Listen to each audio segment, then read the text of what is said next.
Dios les bendiga, mis amados hermanos de Iglesia Esperanza Viviente, amigos y hermanos en Cristo Jesús. Qué bendición el poder continuar una vez más con nuestra serie de las 12 doctrinas, explorando los fundamentos de la fe. Qué glorioso es el Señor, porque podemos decir, hasta aquí nos ha ayudado el Señor. Ebenecer, qué bendición que usted pueda continuar sintonando y que vayamos juntos aprendiendo del Señor. Vamos a entrar de lleno al tema en esta mañana y vamos a hacer un pequeño resumen. Ya vimos en nuestro primer episodio Bibliología, vimos cómo fue formada la Biblia y vimos aún que la palabra de Dios es la palabra inspirada, la palabra infalible. Y también en nuestro episodio de hoy vimos al Dios Padre y miramos cómo el Dios Padre es parte de la Trinidad. Y su relación con el creyente, su relación con los no creyentes, su relación con el Señor Jesús. Y en nuestro tercer episodio vimos la persona de Cristo, cómo el Señor es 100% hombre y 100% Dios. Y hoy en nuestro cuarto episodio vamos a ver la obra de Cristo. Entonces vamos a entrar de lleno en esta mañana. Esperamos ser de bendición y que usted pueda...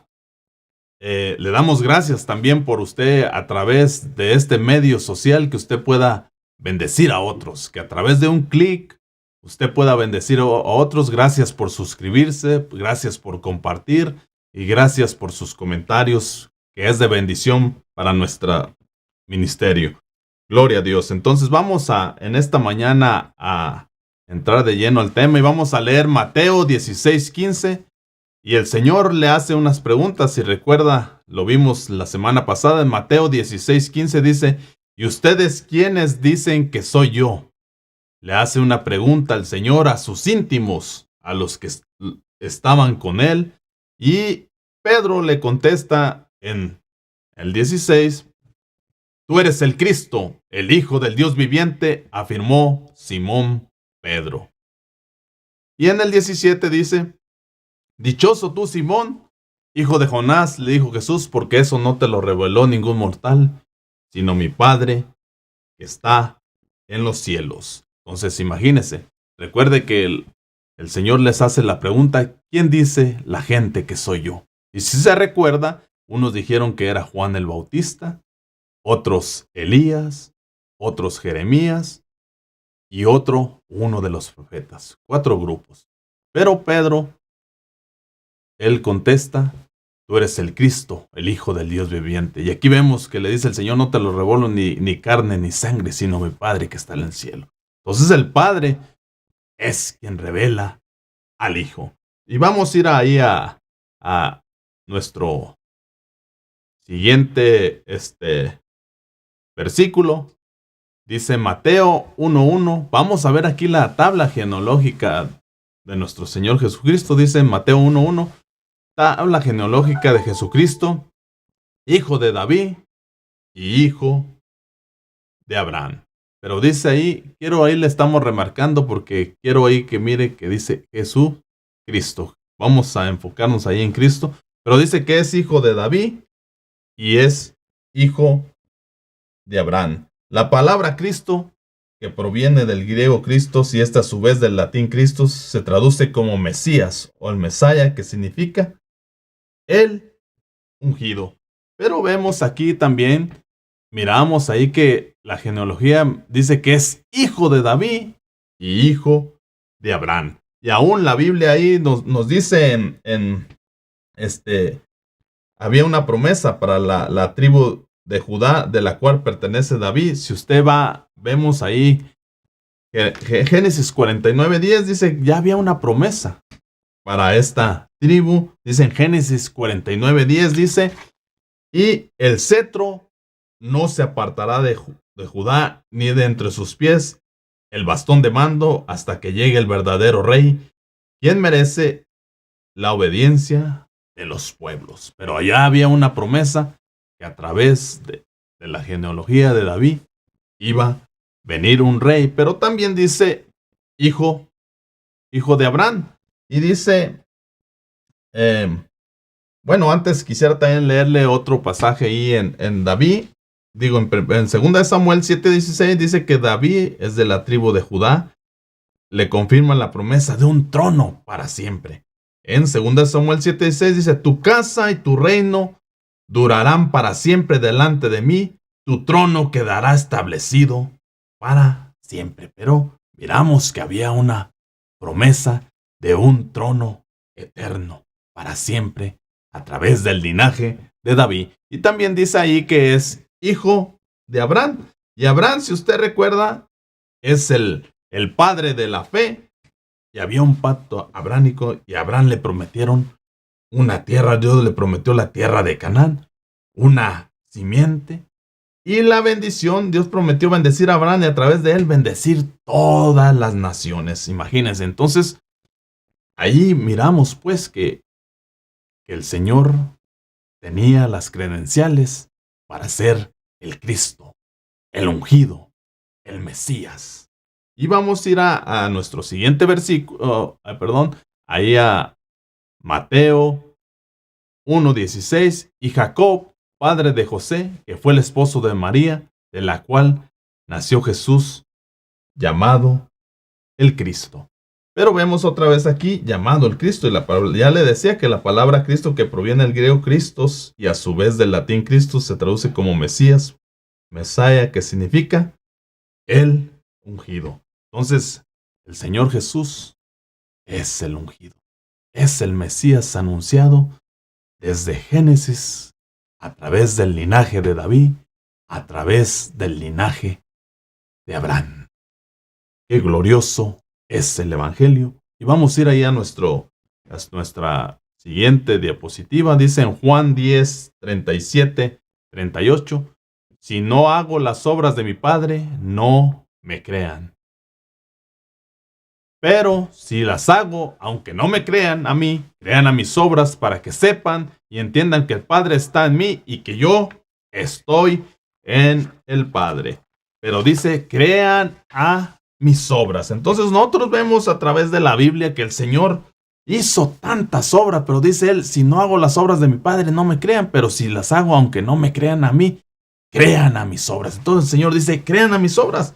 Y el Señor, usted mira en la Biblia que sanó a la suegra de Pedro, sanó al sordomudo de Decápolis, sanó al ciego de nacimiento, sanó al paralítico en Betesda, sanó al ciego de Betsaida, sanó al ciego Bartimeo, sanó al criado del centurión, sanó a la mujer encorvada, resucitó a Lázaro, resucitó a la hija de Jairo, liberó al endemoniado gadareno, calmó la tempestad. Pero hoy no vamos a hablar de esas obras, sino que vamos a hablar de la obra de Cristo. Y cuando hablamos de la obra de Cristo, le quiero decir que hoy vamos a hablar del oficio, los roles, las funciones o el trabajo de Cristo. Entonces, el oficio, los roles, las funciones o el trabajo de Cristo. Y vamos a verlo ahorita que sus funciones, la obra de Cristo, vamos a verlo como Jesús como profeta, es un oficio. Jesús como sacerdote, otro oficio. Y Jesús como rey, otro oficio. Vamos a verlo ahorita. Y vamos a ir a nuestra siguiente diapositiva. Vamos a ver, por eso le decía la obra de Cristo. Jesús como profeta, Jesús como sacerdote, Jesús como rey. Entonces, y vamos a ir ahí dice Jesús, vamos a empezar con el primer oficio de nuestro Señor Jesús, o el primer rol, o el primer trabajo, Jesús como profeta. ¿Y qué se necesita para ser profeta? 1, ser enviado por Dios, y Jesús es único en su especie. Y 2, proclamar el mensaje de Dios. Y un profeta, cuando trae un mensaje de parte de Dios, era para juicio o para salvación. Entonces vamos a ir ahí por eso le decía yo que un profeta es uno que habla de parte de Dios. Es la boca de Dios. La palabra profeta tiene un origen etimológico en el griego antiguo que significa profetes, que significa portavoz o el que habla en el nombre de Dios. En hebreo también el término corresponde a Naví, que también se refiere a un mensajero o a un vocero de parte de Dios. En el Antiguo Testamento ya estaba anunciado y profetizado que Dios levantaría un profeta y eso apuntaba a Cristo. Entonces, porque vamos a empezar a ver el oficio del Señor Jesús como profeta.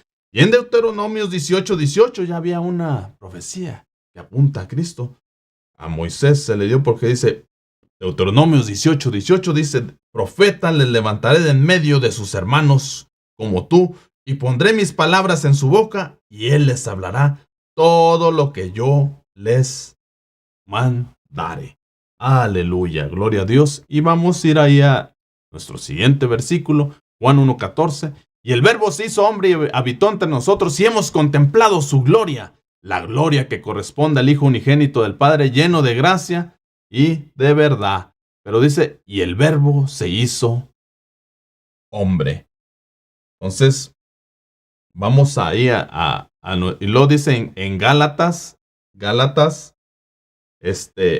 4:4 dice, pero cuando se cumplió el plazo, Dios envió a su Hijo, nacido de una mujer, nacido bajo la ley. Entonces, por eso decíamos que un requisito para ser un profeta, ser la boca de Dios, ser el vocero, ser el mensajero, es ser enviado. Y el Señor fue enviado por el Padre.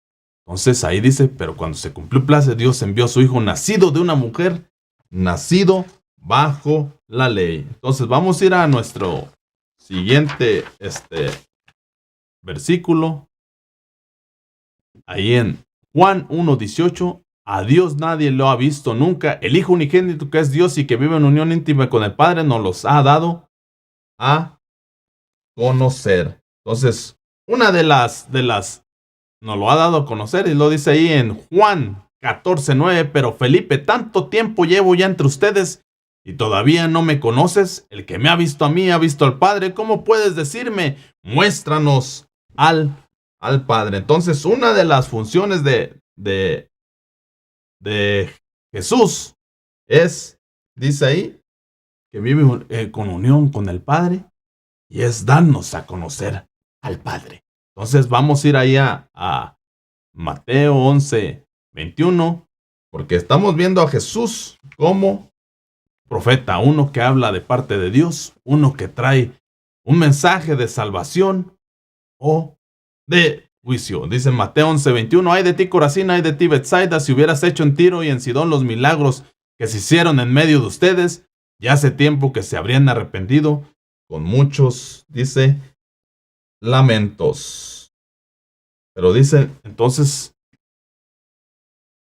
y ahí en Mateo 23:15, y dice, ay de ustedes, maestros de la ley y fariseos hipócritas que recorren la tierra en mal para ganar un solo adepto. Cuando lo han logrado, lo hacen 2 veces más merecedor del infierno, dice, que ustedes. Pero imagínense, aquí el Señor estaba profetizando contra Corazín, contra Betsaida, contra la gente que vivía ahí, porque el Señor es el profeta, el mensajero de Dios, y Dios estaba trayendo juicio a estas ciudades y a estos hombres. Gloria a Dios. Y vamos a ir a Primera de Pedro 1:10, dice, los profetas que anunciaron la gracia reservada por ustedes estudiaron cuidadosamente esta salvación. Y dice, querían descubrir a qué tiempo y cuáles circunstancias se refería el Espíritu de Cristo que estaba en ellos cuando testificó de antemano acerca de los sufrimientos de Cristo y de la gloria que vendría después. Pero dice que el Espíritu de Cristo estaba en ellos, en los profetas. Pero dice que anunciaron la gracia reservada para ustedes, investigaron cuidadosamente acerca de la salvación, escudriñaron qué persona y qué tiempo indicaba el Espíritu de Cristo que estaba en ellos, y anunciaron acerca de los sufrimientos de Cristo y de las glorias que vendrían después de estos. Y ahí en Juan 14:26, pero el Consolador, el Espíritu Santo, a quien el Padre enviará en mi nombre, les enseñará todas las cosas y les hará recordar todo lo que les he dicho. Pero también quiero leerle ahí en Juan 16, 13, 15. Dice: pero cuando venga el Espíritu verdad, Él los juzgará toda verdad, porque no hablará por su propia cuenta, sino que hablará todo lo que oyere y os hará saber las cosas que han de venir. Él me glorificará, porque tomará lo mío o los hará saber. Todo lo que tiene el Padre es mío, por eso dije que tomará lo mío y se los hará saber. Imagínense, ya vimos que el Hijo dice, en uno de los evangelios dice, en el Evangelio de Juan dice: yo no hablo por mi propia cuenta, sino lo que el Padre me dice, eso hablo. Y eso es un profeta, la boca de Dios, porque habla de parte de Dios. Y ahora vemos que el Señor se va y el Espíritu Santo dice que Él no va a hablar lo suyo, sino que va a hablar lo del Hijo. Y lo del Hijo es lo del Padre. Entonces imagínense la relación. El Hijo habla lo del Padre y el Espíritu Santo habla lo del Hijo, pero que también es lo del Padre. Entonces, imagínense, por eso el Señor Jesús es la boca de Dios. Y ahí dice en 1 Corintios 13:12, ahora vemos de manera indirecta, velada como un espejo, pero entonces veremos cara a cara. Ahora conozco de manera imperfecta, pero entonces conoceré tal y como soy conocido. Entonces,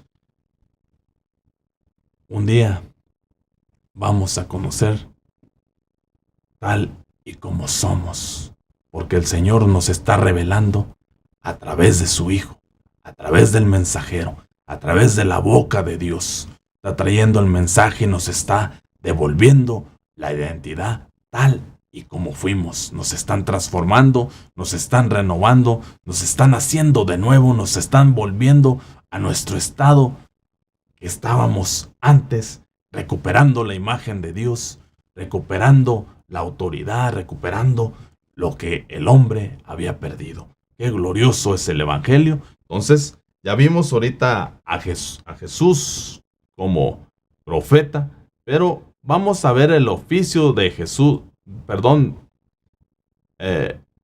Sí estábamos hablando como profeta, pero vamos a hablar ahora de Jesús. Nuestro primer punto, miramos a Jesús como profeta, y ahora vamos a Jesús a verlo el oficio como sacerdote. ¿Qué se necesita para ser sacerdote? En el Antiguo Testamento se necesitaba ser levita, porque Dios había escogido esta tribu para servir en el altar. O sea, que ser de este linaje por nacimiento, pero Jesús es único porque Él es de Judá, lo vamos a ver, y la función de un sacerdote es servir a Dios mediante la oración, el cuidado, la enseñanza o el sacrificio. Pero vamos a ver entonces a Jesús, el oficio de sacerdote, porque estamos hablando de la obra de Cristo, el trabajo, el oficio, los roles de Cristo. Ya vimos a Jesús como profeta, como la boca de Dios, el mensajero, y ahora vamos a ver a Jesús como sacerdote. Pero una de las funciones del oficio de un sacerdote es ser un intercesor entre Dios y los hombres, ser un mediador entre Dios y los hombres, y era enseñar la ley del Señor, y era ofrecer sacrificios. Esas eran las funciones de un sacerdote, y ahorita lo vamos a ver en nuestro siguiente versículo. Dice Romanos 8:33, ¿quién acusará a los que Dios ha escogido? Dios es el que justifica. Y en el 34 dice, ¿quién condenará a Cristo? Jesús es el que murió e incluso resucitó y está a la derecha de Dios e intercede por nosotros. Entonces, esa es una de las funciones de un sacerdote: interceder, ser mediador entre Dios y los hombres. Por eso tenemos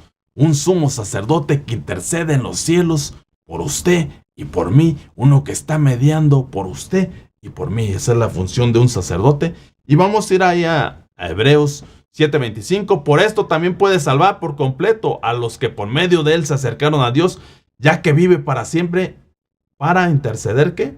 Por ellos. Entonces imagine, vive para siempre, dice, para interceder por ellos. Eso es lo que hace el Señor Pero lo que dice, vive para siempre. Quiero que mire ese detallito. Vive para siempre para interceder por ellos. Entonces, solo un vivo puede interceder. Y Jesús resucitó y está haciendo la función de un intercesor. Jesús resucitó y Él vive y por eso puede interceder por usted y por mí. Solo un vivo puede interceder. Un muerto no puede interceder. Entonces Jesús venció la muerte, resucitó, está sentado a la diestra del Padre y por eso puede interceder. Yo quisiera leerle en Deuteronomios 33:2. Jehová vino al Sinaí, dice, y de Seir los esclareció. Resplandeció desde el monte de Parán y vino entre 10,000 millares de santos, dice, con la ley de fuego a su derecha. Ir en el Sinaí, el Señor vino con la ley de fuego a su derecha. Entonces la ley de fuego antes estaba a la derecha, pero Jesús murió, resucitó, dice la Biblia, y está sentado a la derecha del Padre. Antes estaba la ley de fuego y ahora está la gracia de Dios intercediendo por usted y por mí, y su nombre se llama Jesucristo. Qué glorioso es el Evangelio. Y vamos a ir ahí a leer nuestro siguiente versículo en Juan 1:29. Al día siguiente Juan vio a Jesús que se acercaba a él y dijo, aquí tienen al Cordero de Dios que quita el pecado del mundo. Pero imagínense, dice que quita el pecado del mundo. Entonces, qué glorioso es el Evangelio, qué maravilloso. Entonces, miramos que Jesús no solo tiene el rol de ser el sacerdote, sino que también es el sacrificio, porque aquí leíamos que Él es el Cordero de Dios que quita el pecado del mundo. En la ley, los corderos que mataban para hacer sacrificio por el pecado del pueblo, solo cubrían el pecado. Los corderos que sacrificaban. Pero ahora viene el Cordero de Dios y dice que quita el pecado del mundo. Entonces imagínense qué función, qué oficio tiene el Señor, que es el sacerdote y es la ofrenda al mismo tiempo. Qué glorioso es el Evangelio. Por eso vemos vamos a ir ahí a Apocalipsis, dice 5:6. Entonces vi en medio de los 4 seres vivientes y del trono y los ancianos a un cordero que estaba de pie y parecía haber sido sacrificado. Pero ahí dice, a un cordero que estaba de pie y parecía haber sido sacrificado. Entonces, el Señor es el sacerdote y el Señor es la ofrenda. Imagínese un cordero que había sido sacrificado por usted y por mí. Qué glorioso es el Evangelio, qué maravilloso. Y vamos a ir a Hebreos 7:11, donde el Señor nos dice, en Hebreos 7:11, leemos, dice, si hubiera sido posible alcanzar la perfección mediante el sacerdocio levítico, pues bajo este se la dio la ley al pueblo. ¿Qué necesidad había de que más adelante surgiera otro sacerdote según el orden de Melquisedec? Dice, y en el 12, porque cuando cambia el sacerdocio, mire, cuando cambia el sacerdocio, en el 7:11 dice, cuando cambia el sacerdocio, también cambia la ley. Entonces, imagínense, hubo cambio de sacerdocio. En la ley, el sacerdocio era levítico, que era por nacimiento. Para servir, para funcionar delante del Señor, necesitabas pertenecer a la tribu de Judá. Pero ahora dice que hay cambio de sacerdocio. Entonces ahora en el sacerdocio nuevo, en el orden de Melquisedec, dice, entonces hubo también cambio de ley. Y aún la Biblia nos dice ahí que la ley vino por Moisés y la gracia vino por Jesucristo. Hubo cambio de sacerdocio, hubo cambio de ley. Qué glorioso es el Evangelio. Y luego ahí en Hebreos 7:13, vamos a ir a leerlo. Hebreos 7:13 dice que en efecto Jesús, de quien se dice estas cosas, era de otra tribu, de la cual nadie se ha dedicado al servicio del altar. Y luego dice en el 14, es evidente que nuestro Señor procedía de la tribu de Judá, respecto a la cual nada dijo Moisés con relación al sacerdocio. Pero el Señor, imagínense, era de la tribu de Judá. Y en el 15, y lo que hemos dicho resulta aún más evidente. Sí, a semejanza de Melquisedec surgió otro, dice, sacerdote. Pero antes de continuar, yo quisiera decirle un detalle, que Melquisedec es mencionado en Génesis, si recuerda, en Génesis, dice que en Génesis 14, 18, 20, entonces Melquisedec, rey de Salem y sacerdote del Dios Altísimo, sacó pan y vino y lo bendijo, diciendo, bendito sea Abraham, el Dios del Altísimo, creador de los cielos y de la tierra, y bendito sea el Dios Altísimo que entregó a sus enemigos en su mano y le dio a Abraham los diezmos con todo. Todos lo mencionan a Melquisedec en Génesis, y también David lo menciona en los Salmos. En el Salmo 110, 4 dice, juró Jehová y no se arrepentirá, tú eres sacerdote para siempre, según el orden de Melquisedec. Y también en Hebreos, o sea, Génesis, Salmos y en Hebreos, el autor de Hebreos, ¿verdad?, que unos dicen que es Pablo, pero dejémoslo en el autor de Hebreos. Hebreos 7, 1, 3 dice el sacerdocio de Melquisedec, porque Melquisedec dice rey de Salem, sacerdote del Dios Altísimo, que salió a recibir a Abraham, que volvía a la derrota de los reyes y le bendijo, a quien asimismo dio a Abraham los diezmos de todo, cuyo nombre significa primeramente rey de justicia, y también rey de Salem, esto es rey de paz, sin padres, sin madres, sin genealogía, que ni tienen principio de días, ni de fin de vida, sino hecho semejante al Hijo de Dios, permanece sacerdote para siempre. Pero dice, hecho semejante al Hijo de Dios, permanece sacerdote para siempre. Qué glorioso es el Evangelio. Y vamos a ir ahí a... Entonces el Señor Jesús dice que Él procedía de la tribu de Judá, y respecto a la cual nada dijo Moisés en relación al sacerdocio. Entonces vamos a ir a nuestro siguiente, Hebreos 7, 16 al 18, dice que ha llegado a serlo no conforme a un requisito legal respecto al linaje humano, sino conforme al poder de una vida indestructible. Y en el siguiente, pero dice ahí, conforme al poder de una vida indestructible. Y en el 17 dice, pues de él se da testimonio, tú eres sacerdote para siempre, según el orden de Melquisedec. Y en el 18 dice, por una parte la ley anterior se queda anulada por ser inútil e ineficaz. Entonces, imagínense. Entonces, miramos aquí en Hebreos 7:18 que el sacerdocio levítico había un requisito legal respecto a un linaje humano. Para ser levita en el contexto antiguo se requería ser descendiente de la tribu de Leví, pero el sacerdocio según el orden de Melquisedec es conforme, dice ahí, al poder de una vida indestructible. Él es santo, puro, venció la muerte. Jesús es Dios.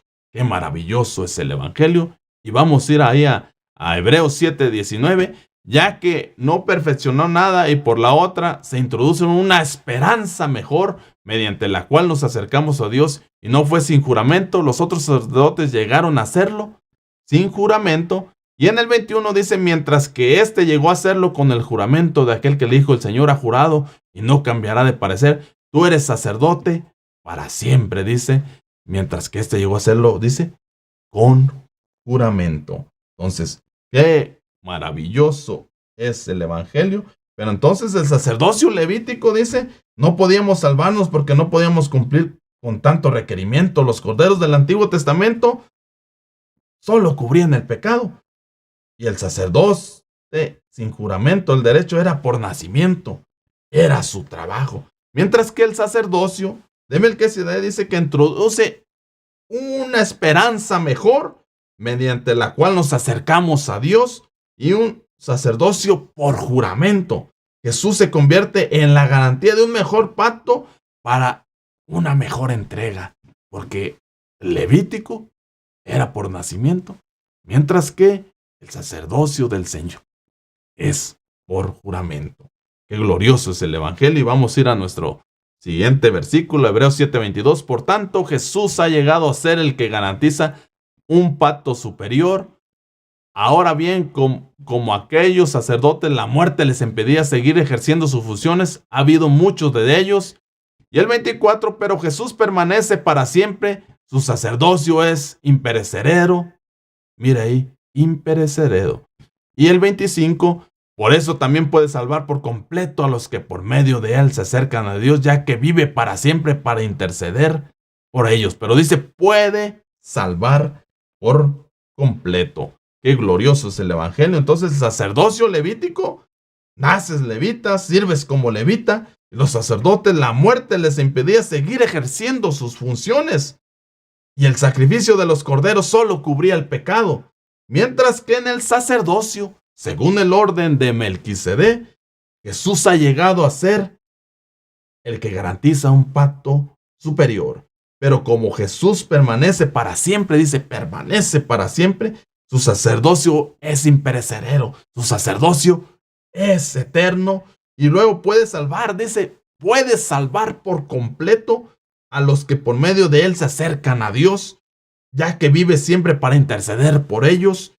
Dice, el sacrificio del Cordero quita el pecado del mundo. Entonces, hay un nuevo sacerdocio, hay un nuevo pacto y hay salvación completa, porque el Cordero de Dios intercede por usted, por mí, y quita el pecado del mundo. Qué glorioso es el evangelio, que tenemos un sumo sacerdote en los cielos que intercede por usted, por mí, que está rociando su preciosa sangre. Él es el sacerdote y él es el Cordero de Dios. Qué glorioso es el evangelio. Y vamos a ir ahí a Hebreos 7:26. Nos convenía tener un sumo sacerdote así, tanto santo, irreprochable, puro, apartado de los pecadores, exaltado sobre los cielos, dice, pero apartado de los pecadores. Y en el 27, a diferencia de los otros sumos sacerdotes, él no tiene que ofrecer sacrificios día tras día, primero por su propio pecado y luego por los del pueblo, porque él ofreció el sacrificio una sola vez y para siempre cuando se ofreció a sí mismo. Pero dice, una sola vez y para siempre. Entonces, el sacerdocio levítico ofrecía sacrificios día tras día. Primero el sacerdote ofrecía por sus propios pecados y luego por los del pueblo. Imagínense. Mientras que el Señor Jesús dice que él un solo sacrificio y para siempre.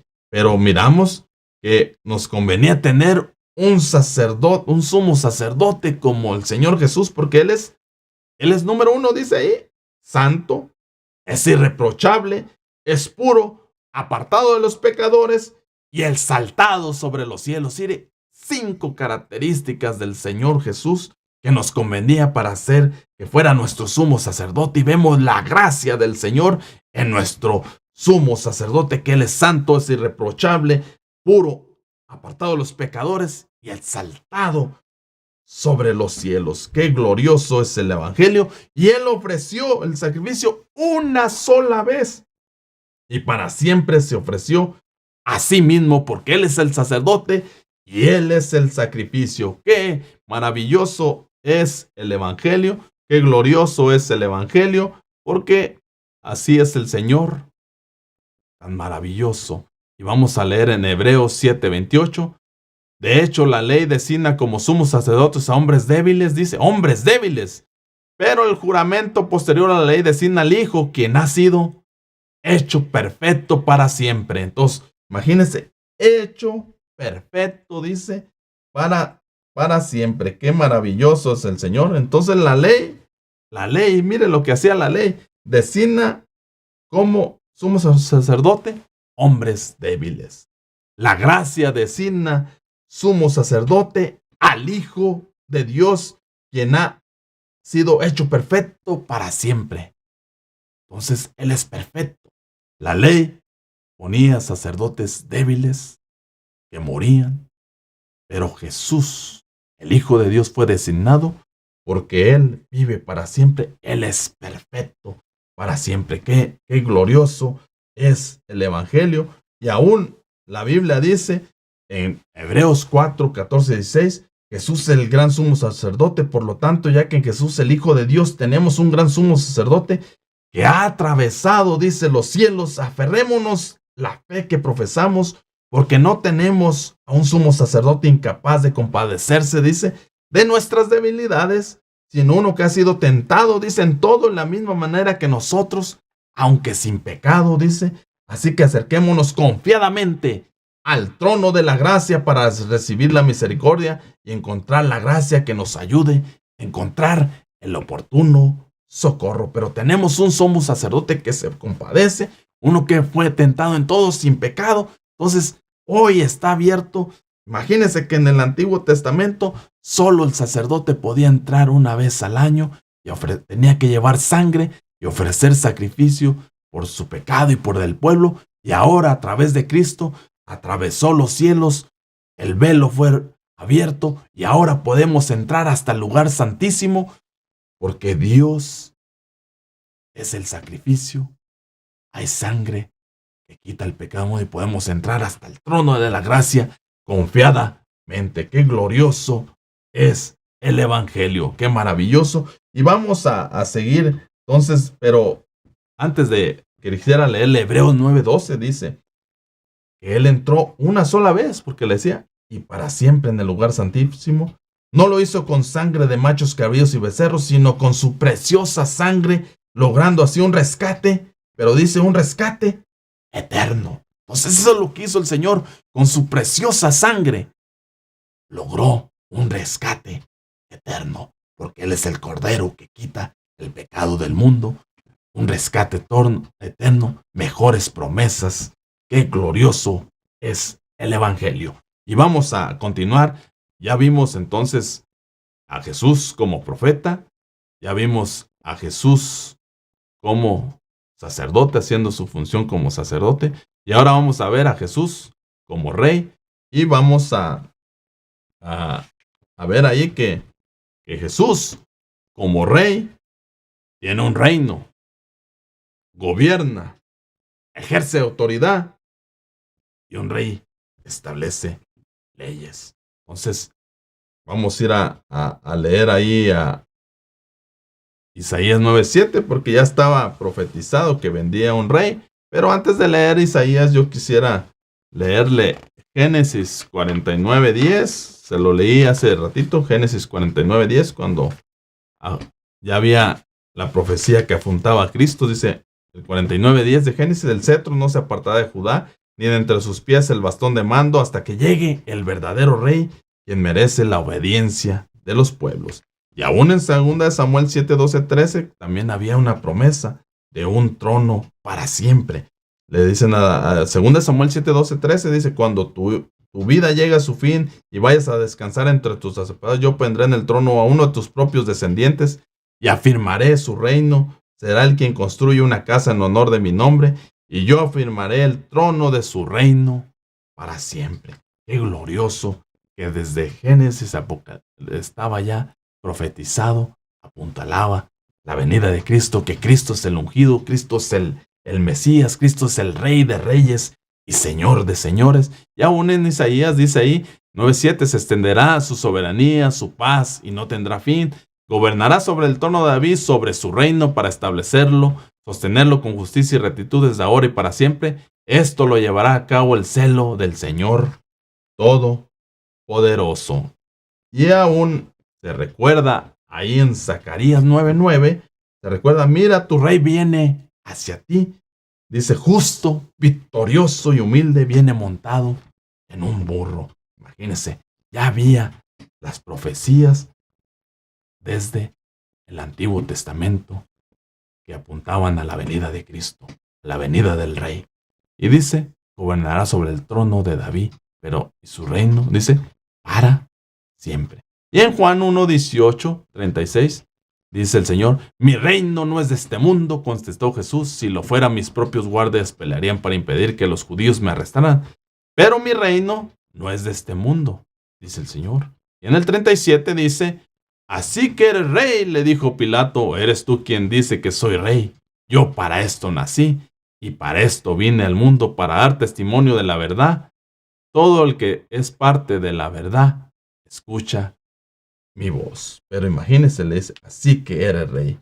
Pero vamos a ver en este versículo que el Señor dice que su reino Uno, su reino no es de este mundo. Dos, el Señor nació rey. Dice, yo para esto nací. El Señor nació rey y usted lo mira, se recuerda en Mateo 2:11 cuando aquellos reyes, dice, cuando entraron en la casa, vinieron al niño con María, su madre, y postrándose, dice, aquellos reyes, aquellos magos, lo adoraron. Entonces abrieron sus tesoros y le ofrecieron presentes de oro, incienso y mirra. Entonces, tiene un reino que no es de este mundo. Él nació rey. Y el propósito de la venida del rey es, aquí lo leímos, mire, dar testimonio de la verdad. Es el propósito de la venida de este rey, dar testimonio de la verdad. Y el otro punto que dice ahí, el que escucha la voz del rey es parte de la verdad. Ahí lo dice, todo el que es parte de la verdad escucha mi voz. Entonces, el que escucha la voz del rey es parte de la verdad. Así como aquel ladrón que en la cruz del Calvario pudo ver al Señor Jesús ahí en la cruz del Calvario, se le reveló el Rey de Reyes porque le dijo, Padre, acuérdate de mí cuando vengas en tu reino. Y el Señor le dijo, yo te aseguro que hoy estarás conmigo en el paraíso. Entonces, este ladrón pudo ser parte de la verdad porque escuchó la voz del Rey. En el último instante, en el último momento, se le reveló el Rey de Reyes y Señor de Señores. Entonces, escuchar la voz del Rey nos hace parte de la verdad. Qué glorioso es el Evangelio. Y vamos a ir ahí a nuestra siguiente diapositiva en Mateo 19:28. Les aseguro, respondió Jesús, que en la renovación de todas las cosas, cuando el Hijo del Hombre se siente en su trono glorioso, ustedes que me han seguido se sentarán también en 12 tronos para gobernar a los que me han. Dice, para gobernar, a las 12 tribus de Israel. Pero dice, cuando el Hijo del Hombre se siente en su trono glorioso. Entonces el Hijo del Hombre es el Rey de Reyes. Y un día se va a centrar en su trono glorioso. Qué maravilloso es el Evangelio. Y aún el Señor, vamos a ver que Él reina sobre su creación y sobre su iglesia. Vamos a leer en Colosenses 1:17. Él es anterior a todas las cosas que por medio de Él forman un todo coherente. Y en el 18 dice, Él es la cabeza del cuerpo que es la iglesia. Él es el principio, el primogénito de la resurrección para hacer todo Él primero. Entonces Jesús reina sobre la creación y sobre la iglesia. Qué glorioso es el Evangelio. Y vamos a ir ahí a Filipenses, porque un día el Señor gobernará sobre todo. Ahora el Señor está reinando en los corazones. El Rey de Reyes está reinando sobre los corazones, pero un día va a reinar sobre todo. Reina sobre la creación, reina sobre su iglesia y aún reina en los corazones de los creyentes. Qué glorioso es el Evangelio y un día gobernará. Sobre todo vamos a ir a Filipenses 2:9. Dice, por eso Dios los exaltó hasta lo sumo y le otorgó el nombre que está sobre todo nombre. En el 10 dice, para que ante el nombre de Jesús se doble toda rodilla en el cielo y en la tierra, debajo de la tierra. Y el 11 diga, y toda la lengua confiese que Jesucristo es el Señor, para la gloria de Dios Padre. ¡Qué glorioso es el Evangelio! Tenemos al Rey de Reyes y Señor de Señores. ¡Qué glorioso y maravilloso! Ya vamos a ir terminando. Ahí tiene nuestra página si usted necesita un recurso. El propósito es ser de bendición. Y ya para ir ya terminando, yo quisiera decirle que hoy aprendimos los oficios de Jesús como profeta, como sacerdote y como rey. Esa es la obra de Cristo, el trabajo de Cristo, los roles, los oficios como profeta, como sacerdote, como rey. Y quiero decirle algo, que en el Antiguo Testamento los profetas eran ungidos, los reyes eran ungidos y aún los sacerdotes eran ungidos. Usted mira que Eliseo fue ungido como profeta, usted mira a Aarón fue ungido como sacerdote y a David, que fue ungido como rey. Entonces, el Señor también fue ungido por el Espíritu del Señor en sus oficios como profeta, como sacerdote y como rey. Porque en Lucas 4:18 dice: el Espíritu del Señor está sobre mí, por cuanto me ha ungido para dar buenas nuevas a los pobres, me ha enviado a sanar los quebrantados de corazón, a pregonar la libertad a los cautivos, vista a los ciegos y a poner en libertad a los oprimidos. Qué glorioso es el Evangelio. Esto ha sido todo por hoy. Espero haber sido de bendición y recuerda que en Cristo siempre hay una esperanza viva. Hasta la próxima y el Señor les bendiga. Amén.